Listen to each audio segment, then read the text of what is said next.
Well, then, welcome everybody to the panel of how to get your strategy game published. We are a group of publishers here, and maybe we'll maybe start with just letting ourselves introduce ourselves. And so maybe Philomena, maybe you want to start. Gladly. So I'm Philomena Schwab. I'm the co-founder of Strayphon Studio and recently also of Strayphon Publishing. So we're both a dev studio and a publisher, and we also run a small little co-working space for game developers in Switzerland. And then Tim from Germany. I'm Tim Lehmann, sales manager at the Delic Entertainment. We are a medium-sized indie publisher, I'd say. And we are actually publishing a wide variety of genres, I think, not just strategy games, but also story-heavy games, multiplayer games, but one of our core pillars are strategy games. And you might know us from games like Shadow Tactics, New Cycle, or recently Capes. And then I'm the other Tim, I guess Tim from the US. Tim Bender, CEO of Hooded Horse, indie publisher. And yeah, very excited to be here and talk to everyone. Yeah, and I'm Anders Larsson. I am the CEO of Firesquid. In this case, and Firesquid, like Strayphon, Firesquid is coupled with a game developer, Lightbulb Crew. And we see us very much like a game developer's publisher in that we work very tightly with even small teams to help them make the game as good as possible. And so one of the things that we wanted to talk about first was like how we as people ended up in this interesting business of publishing video games. And I don't know, anybody want to go first? What kind of drove them into this part of the business? Sure, maybe me, because I'm very new to the whole thing. So we only just started our publisher 1 year ago. The studio has been around for 8 years now. And I actually wanted to do publishing for forever, actually ever since we started the studio or even earlier. But as a studio, we never really had the funds to go ahead and do it. And only thanks to this guy back here, our most recent game, The Wandering Village, that was the first time we had some extra money that we were like, okay, we can like take some of the money out of the developer and do something else. And now my business partner basically just gave me a small chunk of money and said, okay, you can go ahead and sign like 3 or 4 games and show me that you haven't just thrown it all out of the window. So I'm still proving myself as a publisher and hope that it will work out with the cool games that we signed now. And yeah, let's hope I'm still around next year to sign the next round. But I think it's also for us as a studio, we've been self-publishing now ever since the beginning, all of our 3 games, which are PC and console games, and we have built up some expertise in it. So I felt like our marketing team is going a bit to waste when we only ever have 1 release every 2 or 3 years. And we're like, when is something happening? And now it's the complete opposite with like 3 games coming out in 1 year. So we're still very much adapting to this new cadence of what's happening. Exciting. Yeah, and from my perspective, actually, we had a similar idea. So we started the Lightbulb Crew quite a few years ago now, and even though we worked with the publishers actually at the time, but still at the same time we had people doing communication internally. I always saw it as being super important. And if you have, it's a very similar logic to if you have people doing communications, why only do we do communications once every 2 or 3 years? That means that you're not getting as good at it. So that was one part. But then the other part was also from us, we felt, and now it's very cool with us being here, but this group here, but we felt that there was kind of a lack of publishers with this focus that could help these types of indie games in this more kind of strategy and tactics type of genre that find their audience. And as we are huge fans of just the overall genre, this felt like a very good thing that came together. Like we had the communication people, and we wanted to kind of develop that more strategically. So the teams, well, how did you ended up? I know the team in the US, you got there a little bit differently. Yeah, I mean it's so so my wife Snow, who's also our president and CFO, she was very much enjoying a DLC called Viking Conquest for the game Mountain Blade Warband because she studied Viking Age archaeology in college, and she was having a lot of fun with that. And then there were just a couple things about it that were sort of off, so I started to make a mod to basically fix a few things. And she got me into playing it, and I started modding, and then I just kept modding for a while. And then one of my friends was basically proposed at a very small scale initially, starting a business, and I guess a little bit like Philomena, sort of like start with a little bit of a very like start trying something out, see if it works, sort of thing. Because he yeah, and so with his support, tried it out, and then it seemed to go pretty well, and then we just sort of kept building from there. And it's like you said, Anders, it's really kind of a good area to be in, I think, being focused on these kind of games, and always loved these kind of games. So it's really nice to be involved with games that I love, and yeah. So Interesting. Tim? So the Delic also grew similarly to you, I think, like with Firesquid, also out of a studio. So we started with our own adventure games and then grew into publishing. And it's like you said, so it's not really worth it to have your own marketing team, like a bigger marketing team, because it's maybe not busy for half of the development cycle. So it makes sense to expand, or it made sense for us. And we step by step grew into it, and it actually became much bigger than our own development studio in the end. And for me personally, I would say it was more about working in the games industry, like in a creative industry. And what I really like about it is that everybody's really passionate about what they do. So I think there are really few people that are not in the industry because they love games and they love their job, and they really like I said, they're passionate about it and are really interested in what they do. Yeah. No, I think it's very unique in this industry. I've been in other industries before where people just have a job in video games everywhere, and it's same. We as a publisher, but also other publishers that we worked with before as a developer, they're all in it.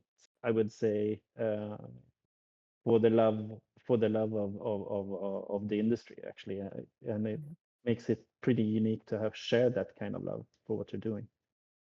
And so if we think okay, so we are from different publishers, but one of the things, if you're a developer, when do you think that you should try to find a publisher to work with? What kind of games is it? Are there any situations where you shouldn't go look for a publisher? What do you guys think? So, as somebody who has never really worked with a publisher myself, except for specific regions. So, for China, we had a publisher for all of our games. Now, also with the latest one for all of Asia. And I think that's really what it comes down to.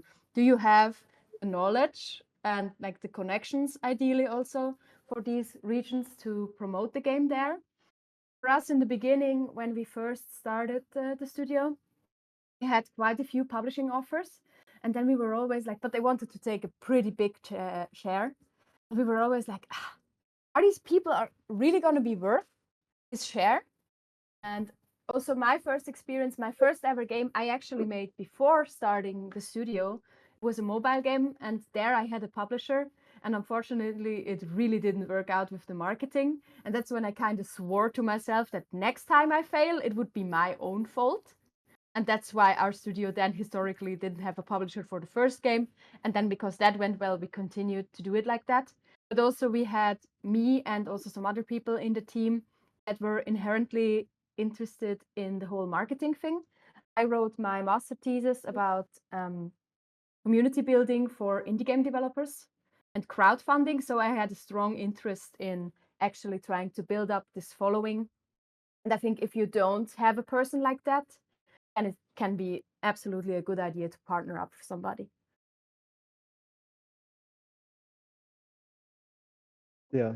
Well, I think it's clear as well, like if you if you need money to finish a game, publishers That are too. one way of going about it, Mhm. right? And that for some people that don't need that, they Mhm. might have the more of the flexibility of thinking what of different ways of going about it. And like you can get quite far by yourself, but I think what Philomena was talking about, like it actually takes passion to market stuff. It Mhm. is it's not like a little side job sending a few emails here and there. So if you want to do a good job, and there are small teams like Philomena's team before, or even like one or two developers. Like if one of them are really passionate of doing it and doing all the outreach and all of that kind of stuff that you need to do, then that can definitely work. But if you really want to focus on developing your game and that is your full passion, then I think there's another good indication why you might want to look at the publisher. But as I said, like for many, obviously, like the funding part is an important portion of it. Mhm. So of course. Yeah, I think that makes sense. I mean, that's the two basic reasons: marketing and distribution, partnerships, and support with all that, and funding.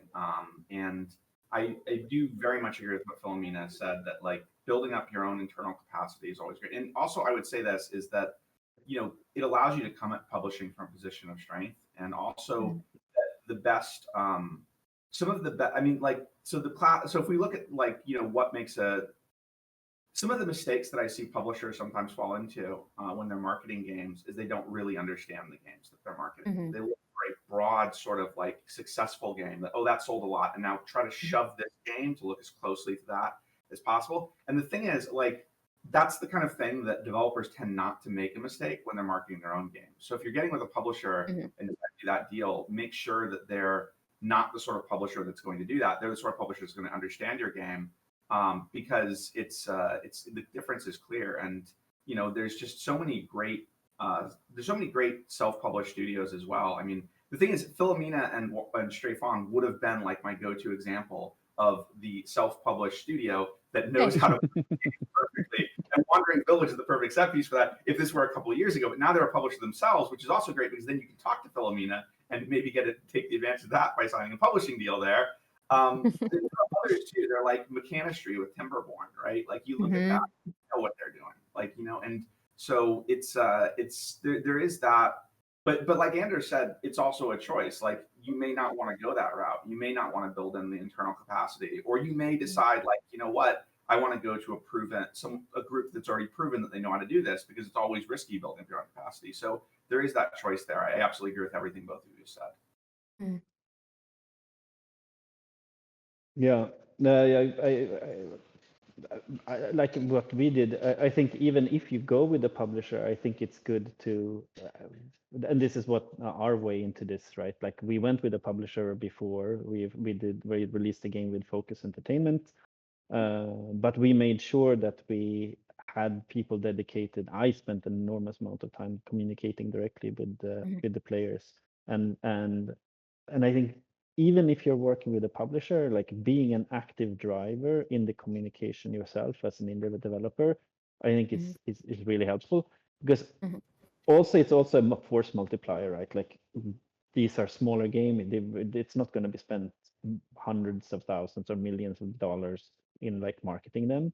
So if you as a developer, even when working with a publisher, take an active role in marketing it, you will act as a force multiplier and help that drive that marketing be more successful. Um, Absolutely. yes. I think this also comes down to what Tim said, that a developer usually knows the game the best, actually. I think Sure. no publisher will understand your game like you understand it. Maybe they will have some additional knowledge about it, or like maybe they have some contacts to distribute the game to, or some contacts to reach, or they know about conferences or showcases. But at the end of the day, the developer knows it best, like they know their game best. So I think they should not be left out of the whole marketing loop. And even if they have a publisher, they still need to be involved in all the steps, I think. Sure. That makes perfect sense. Is there anything like Are there any limitations, like games that are too small to have a publisher, maybe, or too big to have a publisher? I doubt that there's big games too big to have a publisher, but Not too big. I think on the small issue, I mean, it does depend what the publisher focuses on and the like, right? But I mean, I think that if the game is primarily not commercially aimed, then you have to think carefully about whether to get a publisher. You know, and not to say that you shouldn't, but you know, if it's usually what publishers do is they're aiming to increase the commercial success of the game. So, and there are other reasons to create games too. Yeah, Yeah, you that's might true. clash with them if you both have different ideas of what's the goal with the game. If it's just your artistic vision that you want to live, but the publisher is trying to make it a free-to-play mobile success, maybe not a great fit. Yeah, you have to talk at the beginning and just make sure your goals are aligned. Yeah. So this was like the magical segue to the next subject that we're actually going to talk about, which was what makes for great cooperation between publisher and developer. Yeah, so how maybe one way of doing it more tangible could be actually to talk about some specific cases of like a game that you worked on and kind of describe the process. And then that could be interesting. Then we could compare how that process compares with somebody else. I don't know if somebody has something you want to take. Yeah, Philomena. Sure. So the first ever game we signed is, I think, still my favorite example. It's a solo dev from Belgium. He was currently, the game is called Earth of Orin, and he was currently running a crowdfunding campaign. And I saw the game on Kickstarter, and it had a strong start, but then it was kind of dwindling a bit. Also, he didn't have a demo, he didn't have any funding for ads. And so I was still very much doubting my own skill if I can even help a game with their marketing. So full on imposter syndrome before starting the publisher. And it was like, okay, so firstly, I want to help this game. And secondly, this will be a good test to see if it actually makes a difference. So we just reached out to him and basically said, hey, we're going to borrow you some money, book an ad agency, and do some shout outs. Then we did that, and if the campaign flops, you don't have to give it back, and if it's successful, you give it back from the money that you get with the campaign. And then we did, and you could, like, the next day you could start seeing his stats going up, and he ended up overfunding by exactly the amount that we had borrowed him. And that was like, okay, great. And then I was like, yeah, so once you have a demo, please send it to me. And then he was like, oh no, now I got a bunch of publishing offers because the Kickstarter went so good. And I was like, damn. And then we ended up making him an offer anyway, then there on the spot. And then he decided on us, and it just felt like and then we had a beer because I was currently in Belgium anyway. And it was like, for me, the perfect start of a relationship between like a partnership between a developer and the publisher. And it's a fairy tale start, I must say. It is, and yeah, it is. But how do you work with them then? Like, we have a certain model of how we work kind of on an ongoing basis. And I think it varies quite a bit, like how much you are actively involved in a specific in different projects. So yeah, so you Philomena, for example, are you very active with the developers, or like how does it work? It really depends on the developer.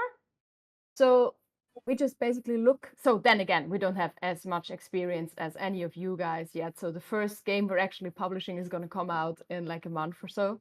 So let's hope this approach is working, I guess. Take it with a grain of salt. But it really depends. So for some teams, we feel like they know exactly what they're doing, and we're just taking their time by doing calls all the time. So we just let them go. With some teams, we feel like, no, they really like it if we have like occasional check-in calls, so just that we're on the same page. And so it really depends. With one team, I barely ever have calls. With some, I have weekly calls. With some, I have monthly calls. And then we just regularly play the demos and give feedback, essentially like this. Daedalic, how do you work with your, what kind of size of projects do you mostly have? Is there like is there a bucket? So, because I imagine you would work differently maybe with very small teams, or not sure. So the teams are usually really small. So between sometimes just one developer, and I would say up to 15 maybe, but that's kind of rare. So most of the teams are between, I would say, 2 and 5 developers maybe. Mm. And then it depends a bit on if there are contractors involved and so on. But yeah. And it's actually similar to what Filomena said. So it really depends on the project and the team and how they prefer to work together on the game. How often do they want to have calls? Usually we have bi-weekly calls, update calls, but also not with every project. So it's really dependent on the studio. And that also is connected to how we usually handle this. So we give full creative control to the studios. It's not like we impose any decisions on them. We even put it in our contract, so the studio always has the last word in game design decisions. And then it depends on how much help they want. So we of course always give our input. We play like our test versions regularly. We have like some build deliveries and try to support them, but we usually focus on the business and marketing side and try to leave everything else to the developers. Yeah, I mean, Tim?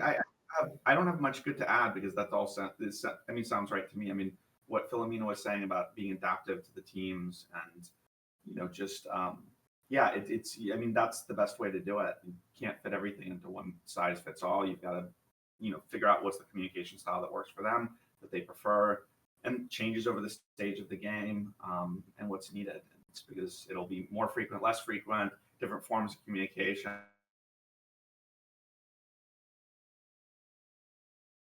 And yeah, you have to be adaptive. I think we lost you, or at least I didn't see you there. Hear what you said. For a sec, Tim. yeah. Yeah. I was just, you know what? Nothing was lost. I was just saying I agree with everything. So, you know, We actually have a little bit.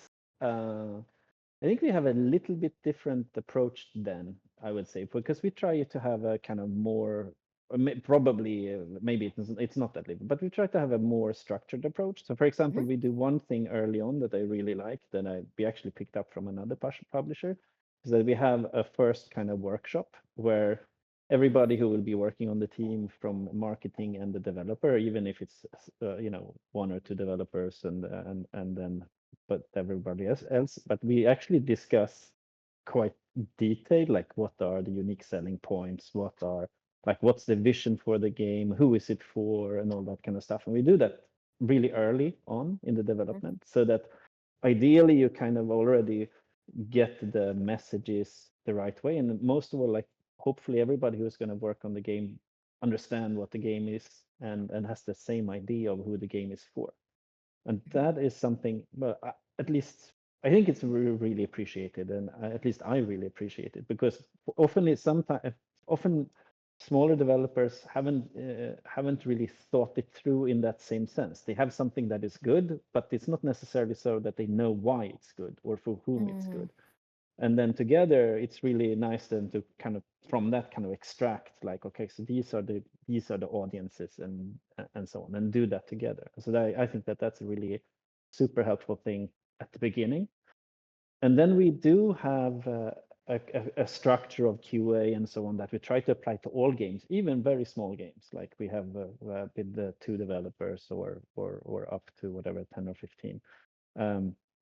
And it's a similar structure, but obviously it's like the structure is there. It's just very adaptable to the specific game. And if things are going, if there's not much bugs, then much less QA is needed, basically.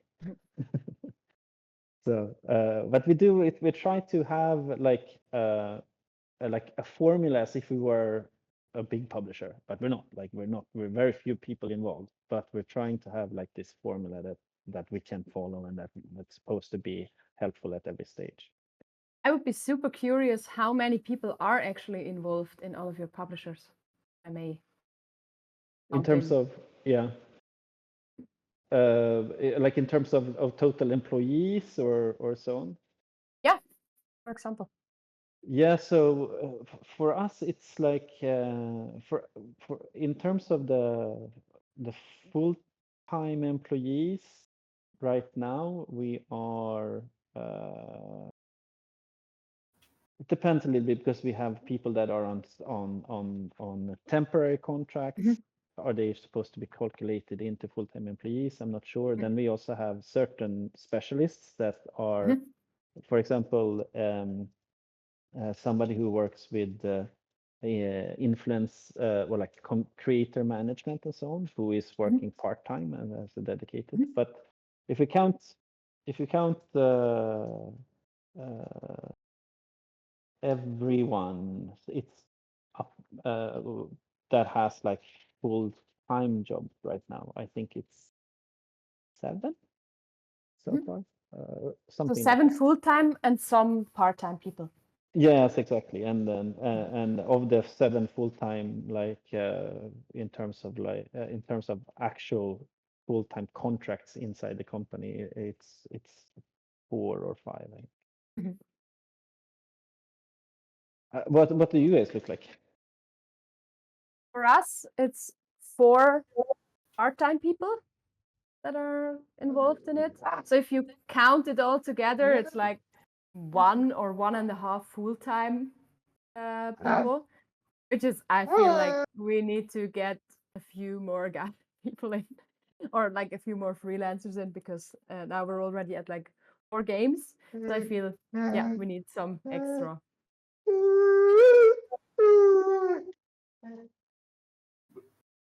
Did anyone else hear that sound? Oh, Just keep Oh, it's a going. dog. Oh. Oh. So is the dog counted in the team there? And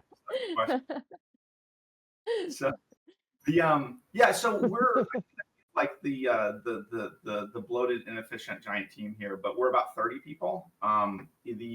But we've got a lot of games to manage. A lot of that growth happened over the last 2 years. We've been sort of hiring really steadily. So so it's I think it's a good number. I don't think we're growing bigger than this. This is sort of like we've recently sort of hit what we think of as our final size. So it's still a nice size because we have basically the layer of the department heads directly to the people who are working in the departments. There's not the additional middle layer slipped in, which we don't. At 30 is you can do that. You can avoid the middle layer. It's basically our chief marketing officer goes directly to all the people working in the market department. Our chief product officer, all the producers and localization coordinator and stuff. Basically, no middle layer in between there. We kind of want to avoid the middle layer. We feel there's information lost if you have a middle layer as it goes, like it steps up the chain. There's direction lost.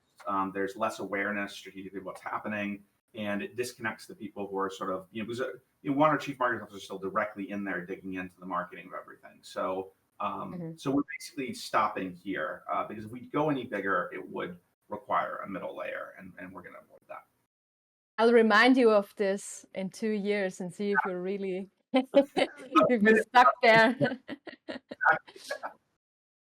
It's similar for us. We're also like between 25 and 30 people at the Delic. But it's also because we have our own QA team, small QA team, and multiple producers, small marketing team. So that adds up. And then I think we've been like our publishing side has been at this size for a while now. And it's like Tim said, it's a good size where everybody can still communicate with everyone. You don't have anybody in the company that you never met or something like that. No middle management. So we are also all involved still with the developers. So it's, I think, really rare that someone has no contact with our developers at all. And I think that's a good size for that. Yeah, cool. So then what type of games are we looking for? Like, do you have set budgets and criteria? It seems like we're all fairly flexible. So for us, this is the first round of games that we ever signed. And we're very strongly signing in the city builder area of things right now, again, because of this guy, just because we feel that this is where most of our expertise is at that point. But as a studio, we're very weird. So all 4 games, so we've released 3 so far, and the 4th one is in development, and none of them had the same genre. So the first one is like a turn-based strategy game.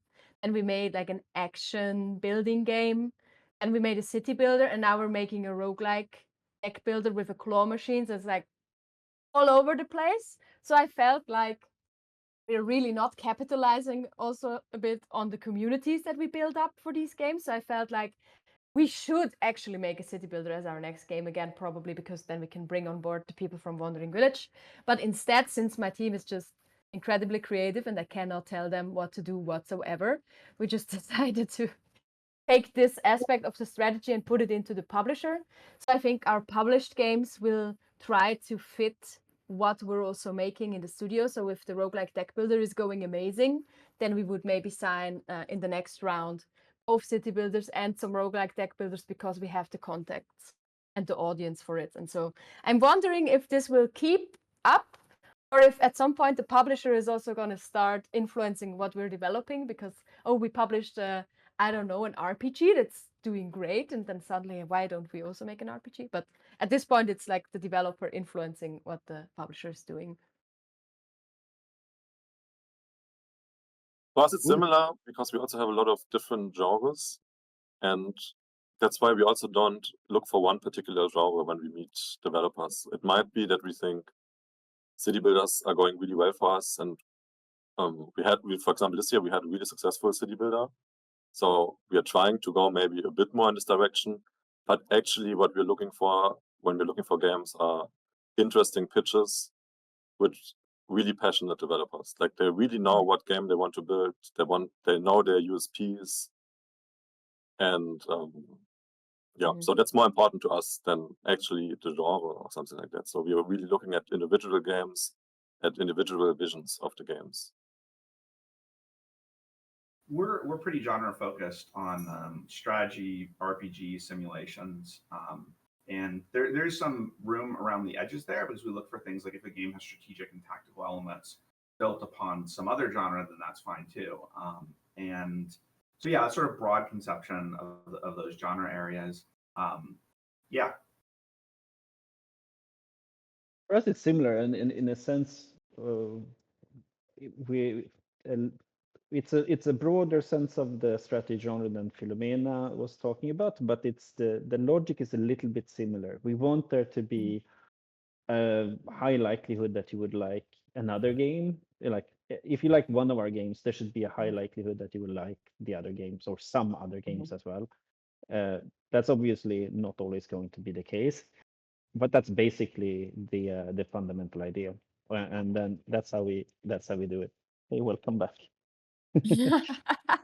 Oh, very cute. Oh. She's waiting. She really wants me to start. Anyways, that's how we think about it. For us And I think also. Oh, sorry. Oh, go ahead. Go ahead. First. You go first. And I think there's a lot of value in focusing in one or maybe two or three genres, because you can really profit out of cross promotion effects. You can bring your audiences over. You have like learning effects. You know what is important to a certain target group or to your audience in general. We also noticed that because we have basically, like I said it in the beginning, like three main genres, and we sometimes try to go a bit around outside of it, and then we're not like all of a sudden doing a first-person shooter, but maybe we have some strong strategy games, and then we do a bit more cartoonish tower defense game or something. But it's kind of adjacent, also kind of strategy, but nothing we did before. So it still fits somewhat to our audience, and we can expand slowly in certain directions. What we also do, like half of the games that we signed now in this first round are actually games that are already out and that we feel like we can leverage. So like games that are out in early access and that are then looking a partner for the 1.0 release. I feel like a lot of developers stop pitching once their game is out, but I think there's actually quite a few publishers that are interested if you can show it has good reviews, you know, it has hit a certain, not like a huge amount of sales, but a certain amount of sales. And maybe you can show, hey, we haven't really put in that much marketing. The discounts have not been that high yet. And I'm definitely just as interested as in a game that is upcoming, if not more, because that game has already proven it's actually a good game. We do the same actually. So we also picked up a few games that after their launch and quite successfully. So I think most of the games actually that we picked up later really multiplied their sales after we took over. So we have, for example, one game, Shift Happens, that we took over a few years after launch. And like 1 or 2 years later, we managed to have like a really big audience in China, and it's still really big there, like really popular. And I think a lot of developers just abandon their project sometimes, even though I think there's still, if the game is good, if you see good reviews, it might be that just marketing didn't go so well. You didn't reach your target audience. Or maybe there are small problems that can still be fixed with the help of a publisher. Also, I really like to work with these kinds of teams because they have seen what they would have been capable to do themselves. And then they really appreciate you if you manage to lift it up. And then they really see like, oh, like if you can prove your worth, your share directly in front of them on a sales graph. If you sign a game, and I mean, you can also do a similar thing with like, oh, it had no wish lists and then it suddenly has a bunch of wish lists. But I feel that these are, for me, developers that I really like to work with, just because of, they appreciate you a lot. Yeah, it's definitely good to show the value as a publisher, and for, you know, to be, there should be a tangible improvement. Otherwise, what the hell are we doing? You know?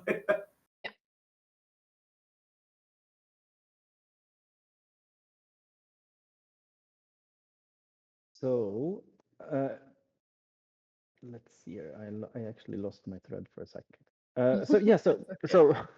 So we talked a little bit about the types, the genres, the types of games we're doing. But is there any other kind of unusual criteria that you would use to like assess a game by, or that makes you go, this is great? Like Tim from Daedalic, you talked about like the people that really understand their pitches and like that really understand what their game is about and have a very strong vision. Any other kind of things that for you, or like specifics that go maybe outside of the genre itself, for example? Yeah, show me those followers and show me those wish lists and anything you can to prove that this is going to sell at least X amount of copies at release. That is across all genres always very interesting for a publisher, I think. Yeah, and I think this is it's if you can show traction in any kind of like, when there are different sources of traction, like you can have a big following on social media with lots of engagement on, or you have already something out on Steam and you have a good trajectory for wish lists, or Philomena, you had an example there. You just have a trailer that is really appreciated somewhere, for example. Like all of these things really are super important for a publisher because it lowers the risk for everyone. Like it makes the decision making so much easier. And anything else that you're looking for, like a magic USP or something like that? I mean, past experience from the dev team, if you can show me you have actually shipped the game. I don't even care if it was successful or not, but yeah, it's actually out there. Maybe the reviews are not terrible. That's a big plus.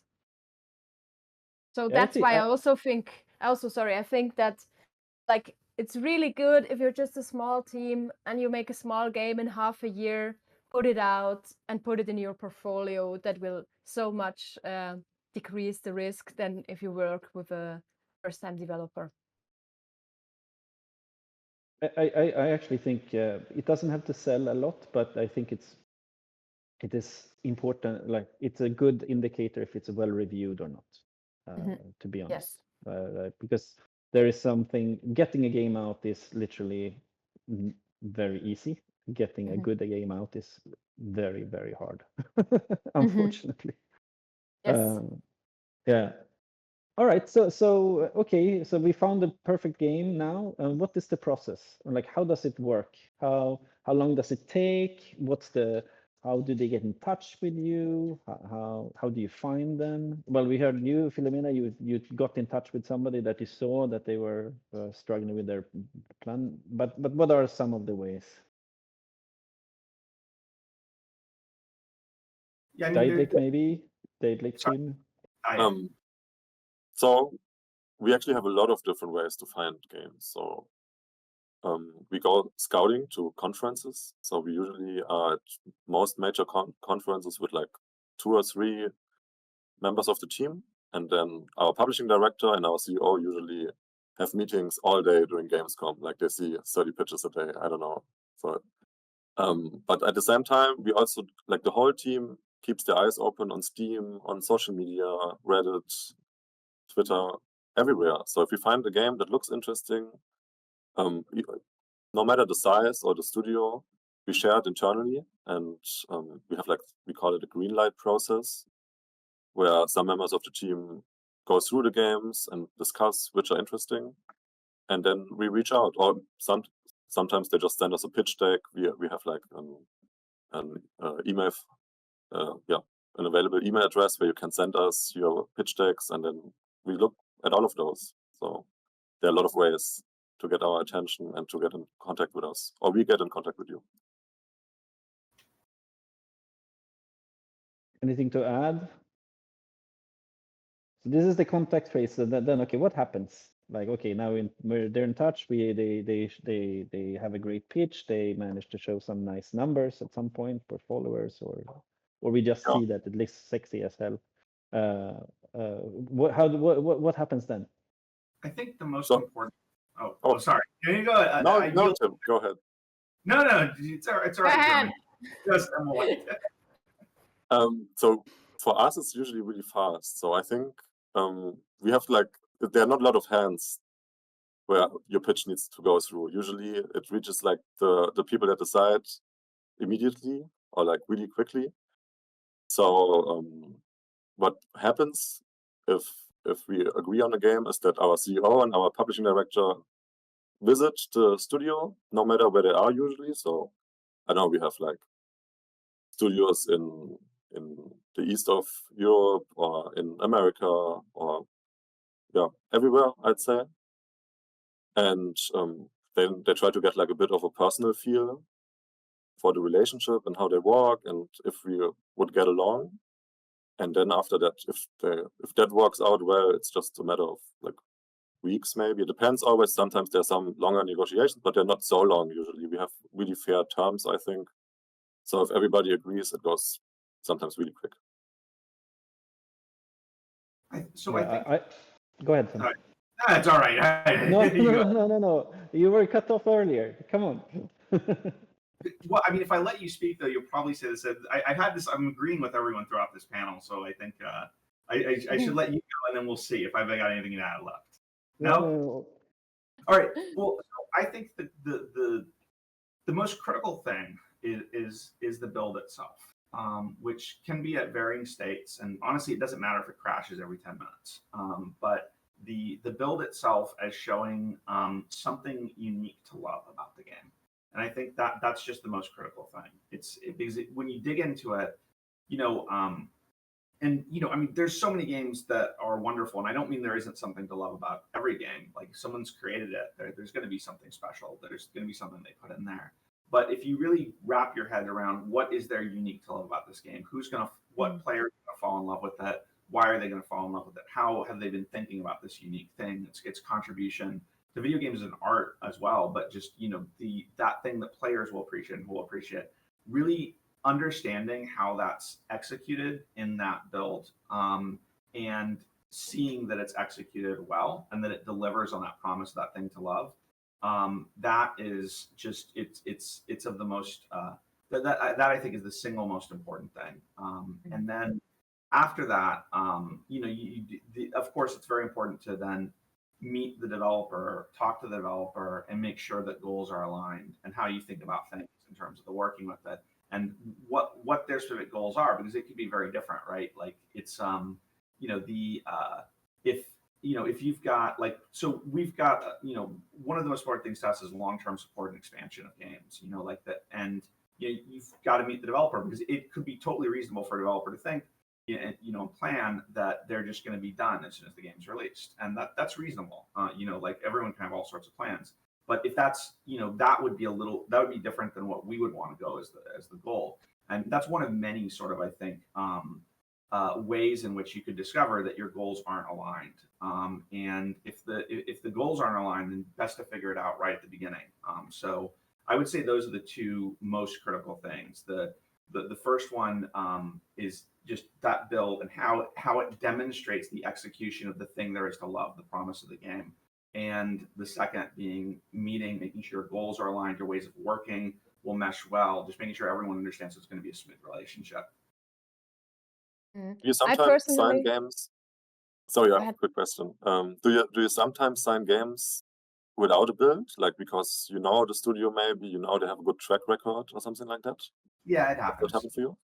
Yeah, I mean, of course that happens as well. It's I mean, to be very frank and direct, like that's the sort of thing that you more do when the studio has the prior game that demonstrates that they're fully capable of doing what it is that they're currently saying they're going to do.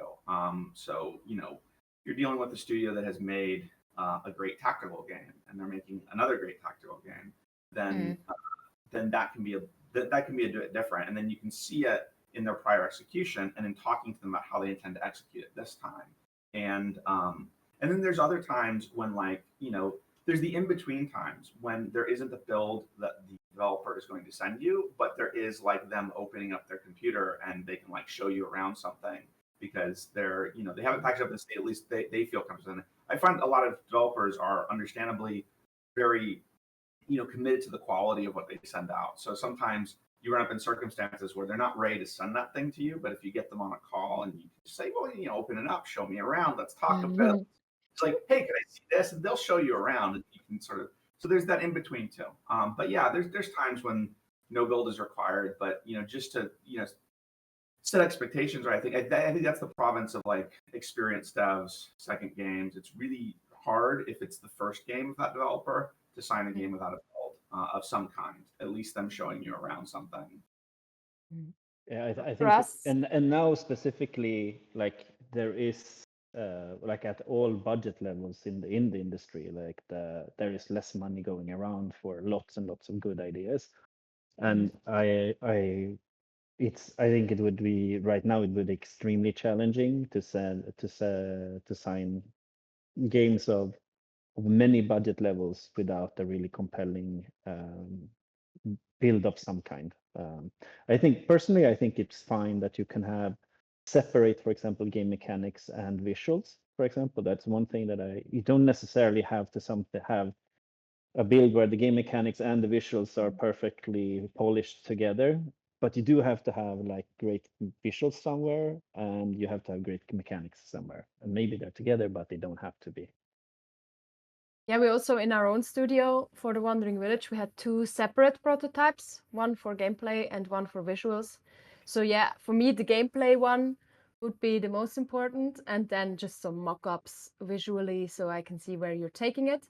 For me, another factor is how well people are engaging. So if they already started communicating about the game, I don't only care about if they have huge followings on socials or huge posts that went viral, but if I can see okay, but in their small bubble that they reached so far, people are very excited, and a couple of people are talking on the Steam forums about their little demo. It only had 100 players, but everybody tons of comments of people going.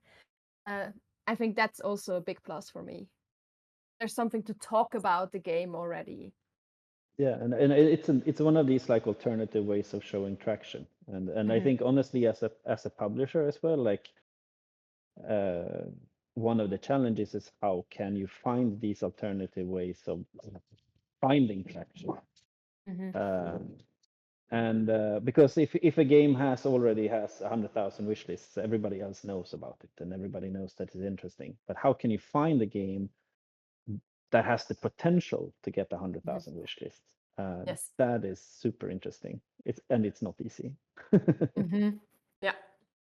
All right, so I think just to finish off on the process one, so there is one thing that I find that there is one part in the contract negotiation that we always get stuck on, and I was also stuck on it when I was a developer and signed with Focus, and that is the part where it comes to like, okay, so what are the situations where the publisher can say goodbye and just not finish the game, or and what happens if one or the other company has financial problems. That is like those terms, those are basically the only, everything else, like the easy stuff to negotiate can go fairly quickly if people are ready to negotiate. But then there is always like the fear of getting screwed somehow. And like, okay, so if I deliver a bad build and then suddenly, Firesquid can just, stop paying me, and then where the salary is going to come from. This is like the portion, like every single contract that we negotiated, this is the clauses where people have gotten, for good reasons, like worried that they're somehow gonna get cheated out of it. I don't know if you have the same experience. No, it's just me. I think for us, being a new publisher and also like trying to make contracts that we would sign ourselves, maybe we're sometimes a bit on the naive side. For us also at this point, it's a side business. So I'm just waiting for the one time where I get screwed over before our contracts will get harsher. Please, developers I'm working with, don't do it, okay? And I think, yeah, if that ever happens, I think we have to add another side of clauses to our contracts. I'm very curious about the more experienced publishers. Has it happened to you? How do you prevent it? I'm There- gonna have to. Oh, Go ahead, Tim. no, but last time you yielded to me when this happened, so I think it's my turn to yield to you. Yeah, but because I was kind of gonna go into on a little bit of a tangent. What I was gonna say was about like actually developers don't have to be quite as worried as they are. Like I understand that they're worried, but the fact is like once a publisher has signed on the project, we have a limited number of projects. And once we started paying money, we get very committed. We are almost as committed as the developer to get the game out, because this has been an investment in like years of our time and euros that are expensive.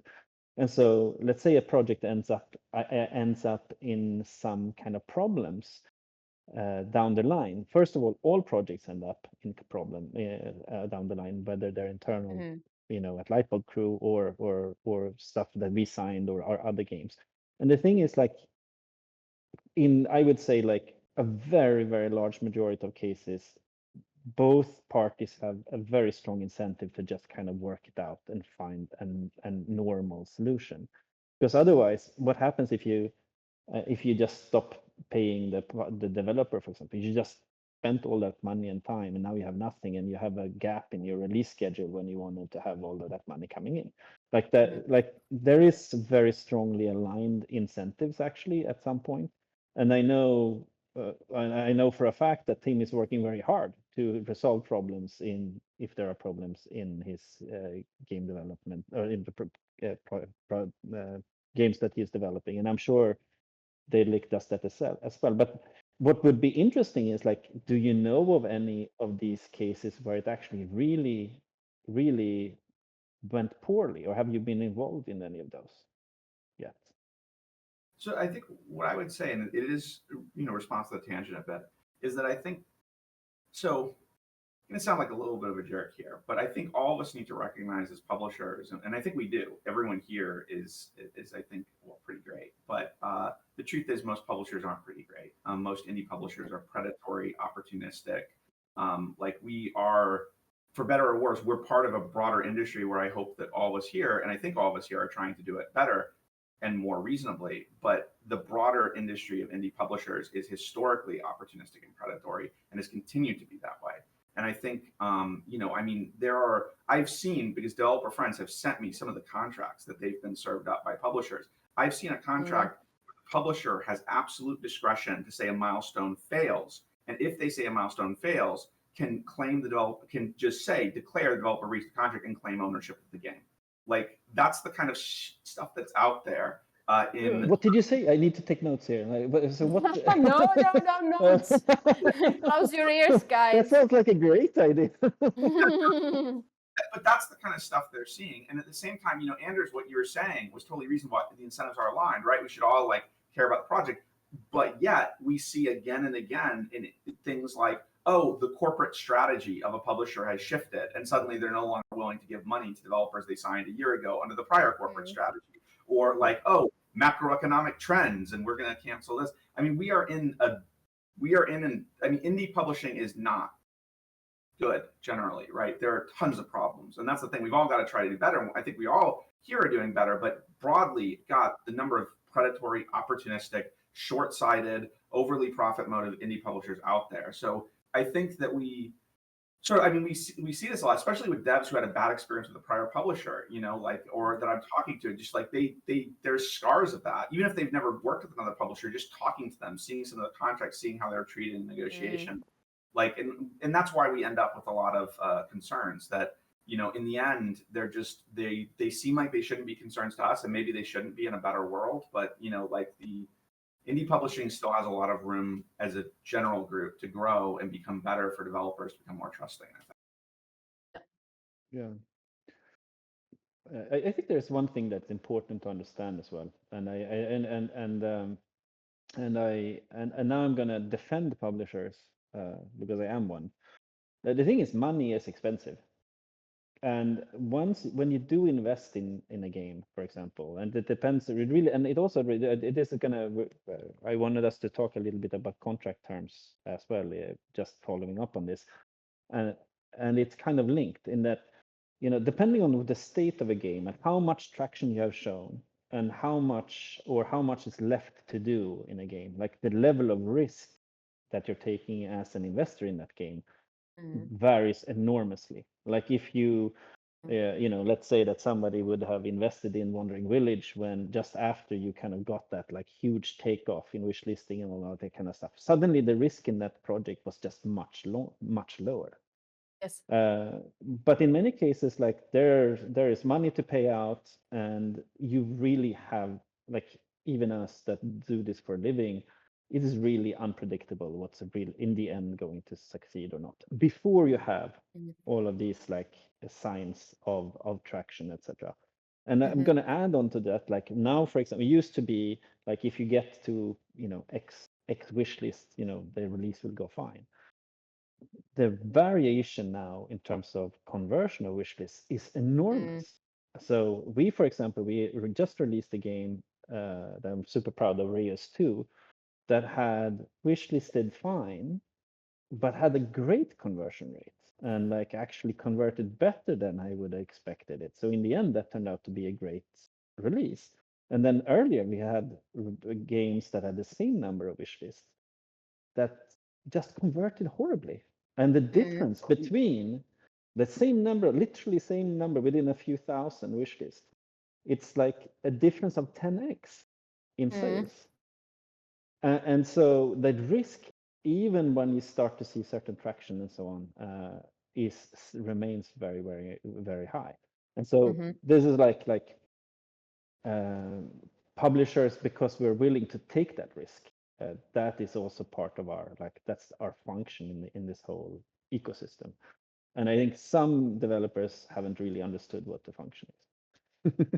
But that kind of flows into this whole notion of contract terms and what kind of sets contract terms, because I think that there's a lot of contracts that are like the contract terms are extremely variable. And I'll give you, I almost signed the game that became Other Side that we later released with Focus. I almost signed it with another publisher. And there, the contract terms was that the publisher would pay the development cost, the full development cost, but there was almost no margin in those development costs. And we would get a revenue share of 15% when they had made back 3 times of their investment. Wow. That was an actual contract that I offered that I had.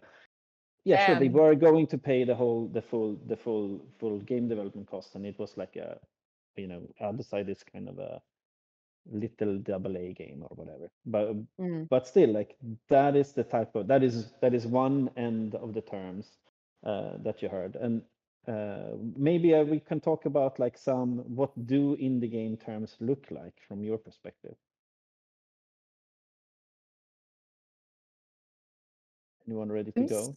Yeah, I mean, it's so I'm trying to be public about what we do in terms of contract terms, because there's that information asymmetry between developers and publishers that is very unfortunate, because I mean, if you don't know like how they're operating, like who the heck knows how to judge like these terms you got. So yeah, so I say it publicly. What we do is, if we're doing the publishing side functions alone, that is marketing, localization, distribution, arranging some publisher QA, strategic partnerships, marketing, that whole publishing side operations. If we're doing that, then we basically ask for 35% for our share. The developer keeps 65%, no recoup. So just a straight split. If we are doing development funding for the game as well, we ask for an increased percentage. We still keep it at no recoup, because we ultimately think, I mean, I won't climb on my soapbox here on recoup, but I tend to think that we have a distributed, diversified portfolio of games, and we're able to distribute risk across them. So basically, we keep it as flat percentages, and then we may kick up the percentage a little bit as we track additional development funding going in. That having been said, it's usually fairly modest increases on that 35%, because the 35% bakes in the entire operational costs, lifetime of publishing the game, which are, there's a ton that goes into that. And usually, to be perfectly frank, giving several $100,000 of development funds to a game pales in comparison to the marketing, distribution, strategic partnership, all that side of things, the cost there. So the percentage increase doesn't go up that much with moderate amounts of development funding. So that's how we structure our terms.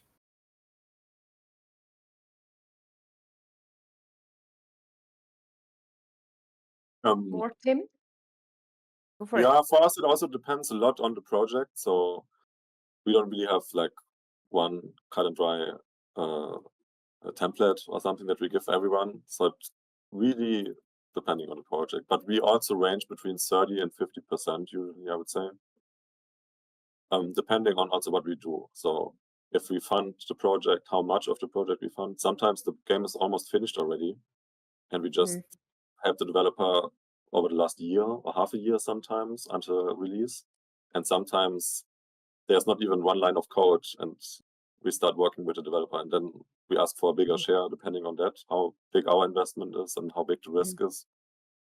And in terms of other parts of the contract, and we don't take the IP, but I think that's really common between indie developers. So you keep your game, you can do the next sequel afterwards with another publisher if you want. So you don't need to worry about that. And usually we go for pretty long-term partnerships. So what we would ask usually is that our contracts go like 5 years after release, that we keep managing the game, because that's also one of our strengths, I think. So we are really good managing a game long-term, getting extra deals, being in free game programs, and we really want to do the full life cycle. So we usually ask for pretty or relatively long contracts. And we also have some tiny contracts, so we're still very much finding our place. Also, we're often saying we're co-publishing with the developers. So especially if they're a team that has also some experience in marketing, we're basically their co-publisher, bring in some marketing budget and our advice, and then we can go. So we had some cases where we were as low as 10 or 20%, since we're also still building up our portfolio a little bit. As a publisher, we still need to prove ourselves a bit, but that's a bit on the low side. So maybe I have to slowly but surely upgrade to Tim level of hooded horse.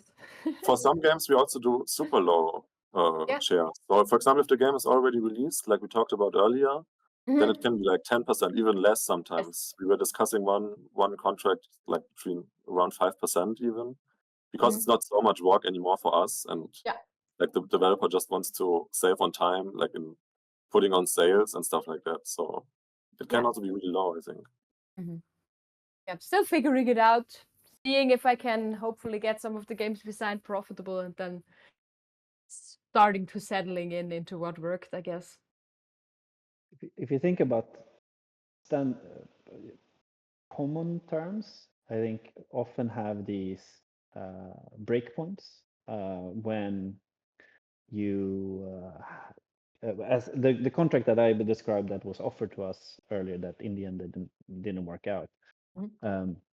That you had this notion of a recoup. So the publisher or the one investing the money, there is one level of revenue share that happens before they recover the money. Then often another level that is for a period of time until they recovered maybe some multiple of that initial investment, and then you have kind of the long tail revenue share. That is a very common way of structuring contracts. I think again, like where these things change a lot is when the risks are much smaller. For example, like if you take a game that has great traction and great wish listing and just lots of hype, there's very little risk around it. So in those cases, you could basically go more or less without recoup, for example. But if you take cases that are earlier stage or where attractions haven't been shown yet or the investments are higher, in those cases it's also more logical that you have higher recoup. So and our recoups have varied from like we have had 100%. No, we never had actually 100% recoup. But we in all our contracts we give some portion of revenues from the first euro. And then we have often we get to a rev share once we have recovered, and then once we have made back the same money, you go to the kind of the final tier of like kind of long-term long-term revenue share. And these actually the same kind of parameters that go in, like the level of investment and risk and traction, all that kind of stuff, kind of sets the whole like steps all the way down this chain. And again, like if you have something where the risk is very limited and the investment is very limited, like you described, Tim, in those cases, you don't have it doesn't make any sense to have recoups in those cases, right? So, but that's just like the general structure. And certain players have like a super standardized thing, like they go like 50-50 all the way, and if that's a big hit, that is not a particularly good deal for the developer in that case, for example. But if it's a medium hit, it might be a very good term. There are others. Jack, go ahead. No, I would say on the perspective on the risk and recoup, I think that's one way of looking at it, and it is a way that has definitely I see the sense in it. But what I tend to look at it is, I can't escape. I was a lawyer for a while, right? And there is the theory of efficient contracts, and the efficient contract is generally the one that allocates the risk to the party that is best able to bear that risk. And in that light, that's why I think recoups, even when we do major development funding, we still, do not use recoup terms. And the reason why is that basically we remain the party best able to bear the risk. And I don't mean this altruistically, to be clear. I'm not telling publishers, just give up money to be nice. I'm saying like theoretically, there's two kinds of contracts, right? There's contract A where you ask for X percentage and a recoup. And there's contract B where you ask for X plus Y percentage and no recoup, right? And Y there is just you're asking for a little bit more of the long-term revenue. And the thing is, if you look at just the theory of efficient contracts, there is always a contract that should be preferred by both developer and publisher that is the X plus Y no recoup. And the reason why is the cost of bearing risk on the publisher is always less than the cost of bearing risk on the developer, because the publisher has at least more than the developer, generally, a diversified portfolio. They can spread risk among multiple entries. I mean, it really, and another way of looking at it is even the case where you're investing into development funding, if you've got projects A, B, C, and D, all with development funding, there is some efficient additional, constant long-term percentage you could ask of all of them that would compensate for the risk of not having the recoup on them, because there's 4 independent probabilities, and that diversifies the risk. And this just should be true as a matter of like efficient contracts.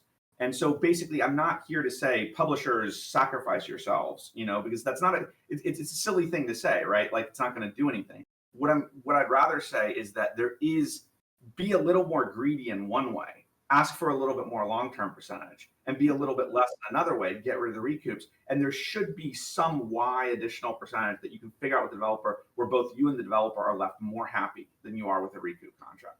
That's what I'm saying. Especially for games like you published, Tim, when you said in the beginning that your goal is always to have like a long-term supported game. So you always want to make sure that this game that maybe has DLC or development ongoing for years and years stays lucrative enough for the devs, right? So that they actually put their time into it. And then if it takes a while for them to recoup all of this, then maybe their minds are already wandering off to other projects where they get more benefit out of it. So that's another point there. Yeah, I think that that's right. is definitely that's actually an important point. So if you and we've had this in cases, because not all games succeed. So if you have a game, for example, that is not that doesn't look like it's going to make enough money to get out of recoup, the studio needs to start thinking about what else are they going to do with their life. I think we could have a long discussion, Tim, about what's the efficient frontier of probabilistic contracting. But the reality is that if you, for example, Philomena and us, we do have a lower number of contracts, so we might have different type of risk profiles on each game. Yeah. But I just wanted to say, like, I thought this has been every time we have this discussion, and Tim and we've had it twice now, I think already. It's always I think it's always super interesting. But I think we should just like kind of to start to round this off, and maybe with some final advice to developers or whoever, or publishers if you want, that has been listening. I could go first this time, maybe. Go for it. So I have an advice actually that I recently heard myself, and I realized that people forget this, and that is, as a developer, don't give up if your first pitch to a publisher, for example, didn't work out. And maybe the build was early, maybe the graphics was not great. Listen to what the publishers say when they give the feedback. And if you see that you're, 3 months later or 6 months later or a year later, now suddenly this game is much better, don't hesitate to reach out again, and people will not take that bad in any way, and if it's a good step up, we will take another look at it and give you an honest feedback again. I would add on that, don't get stuck too long in publisher pitch hell. It's such a discouraging thing to do. We're running a co-working space here in Switzerland, so I see all of my peers spending months and months pitching and pitching to publishers, and it takes away so much development time. And sometimes I just think, guys, just drop the ball. Like, after you get your 30 rejections, drop the ball for a bit, keep working on the game, announce the game yourselves. So usually I advise people, please stop me if I'm telling bullshit to everybody, but usually I'm advising people that they should do a first round of pitches, maybe before they announce the game. And then if nobody's really showing interest, just drop it, work on the game a bit, announce the game yourself, see if you can de-risk it in terms of getting any kind of attention for the game, and then you can go pitch again. But don't get stuck in months and months of this loop of like fixing small things and then pitching again and fixing small things and not really progressing with development and showing it off in other places. That sounds like great advice. Yeah, it's so discouraging also, like getting a rejection and another rejection and another rejection. So please don't let yourself stop from just the opinions of some people that are also just calculating risks. And yeah, I would, so I guess my piece of advice would be to contact developers who've worked with the publisher that you're considering, and talk to them and find out what it was like working with them. get a little, and then get a little bit of insight into what it is, how they experienced it, how they'd evaluate it, whether they enjoyed the process, just everything, because you'll hear a lot from the developer that isn't necessarily the same clean presentation that you get from the publisher. Mhm. And I think I last have piece of two. advice. I have two last advices. So my first one would be to not be shy about talking about your game. I sometimes meet people at conferences, and after talking to them like an hour and a half or so, they feel confident to ask, even to show the game. It's the But Swiss they're working people. on maybe, yeah. And then they don't want to be pushy or something, or I don't know, they don't want to annoy publishers, or I don't know where this is coming from, but I feel this a lot, that people are a bit shy about presenting their games and sharing it.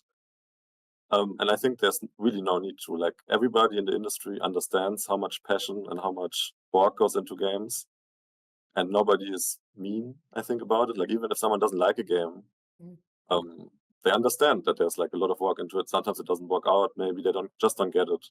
So there's no reason to ever be shy about showing your game.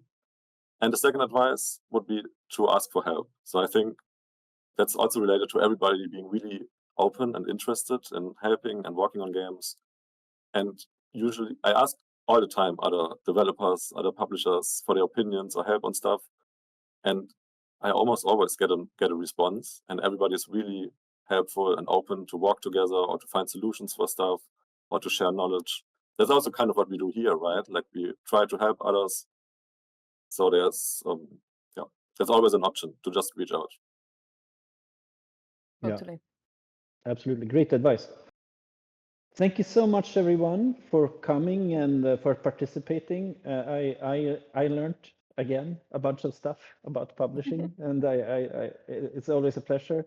And I think this goes exactly to what Tim just said. Like, the video game industry is very collegial, and ask for help, and most people will be willing to really put you in touch with whoever you need to get in touch with, or give advice on quality and whatever you need. And this is true, I'm sure, for all of us that are sitting here, and that makes it a pleasure to work in this industry. And so I guess we say thank you to you who listened as well, and I hope you got some good ideas out of this. And don't hesitate to contact any of us with your great game pitches, and we'll be sure to get back to you with good feedback. Thanks for organizing the panel, guys. It's a pleasure. Nice. Thank you. Thanks for Talk having to you us. guys soon again. See I hope. you. Bye. Take care. Bye. Bye.